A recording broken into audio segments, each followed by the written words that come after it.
మహిళల జీవితాల్లో పాజిటివ్ మార్పు తీసుకురావడమే ప్రభుత్వ లక్ష్యమని మంత్రి వివేక్ వెంకటస్వామి తెలిపారు. మహిళా సాధికారత, కుటుంబ ఆర్థిక స్థితి మెరుగుపరిచేందుకు రాష్ట్ర ప్రభుత్వం తీసుకుంటున్న సంక్షేమ చర్యలు వివేక్ తెలిపారు. ఇందిరా మహిళా శక్తి సంబరాలు మహిళల ఆత్మవిశ్వాసం పెంపొందించేందుకు, వారి సామాజిక పాత్ర గుర్తించేందుకు ముఖ్య వేదికగా నిలిచిందన్నారు. మందమర్రి మండలం అందుగులపేట సాయిమిత్ర గార్డెన్స్లో ఇందిరా మహిళా శక్తి సంబరాల్లో మంత్రి పాల్గొని లబ్ధిదారులకు సీఎంఆర్ఎఫ్ నిధుల చెక్కులు, కొత్త రేషన్ కార్డ్స్ పంపిణీ చేశారు.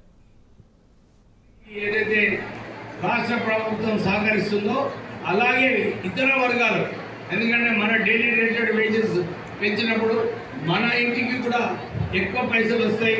అది కూడా కలుపుకొని మీరు మంచి బిజినెస్ చేయవచ్చు. సో మీరందరూ కూడా ఇది దృష్టిలో పెట్టుకోవాలి.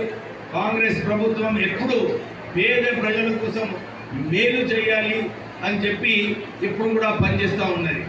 నేను ఇంతకుముందు కూడా చెప్పడం జరిగింది. చెన్నూరులో మొన్న మీటింగ్ అయినప్పుడు మహిళలు ఎవరైనా ముందుకు వస్తే మన డిస్ట్రిక్ట్ కలెక్టర్ గారు కూడా చాలా అన్ని సమస్యలు చాలా మంచిగా పరిష్కరిస్తున్నారు. మీకు ఏదైనా అవసరం ఉంటే మీరు అప్పీల్ చేసుకోవచ్చు. ఎందుకంటే మంచి గుడ్ గవర్నెన్స్ ఏదైతే మన మంచిర్యాల జిల్లాలో జరగాలో అది జరుగుతుంది. మీ అందరికీ కూడా మళ్ళొకసారి విశ్వాసం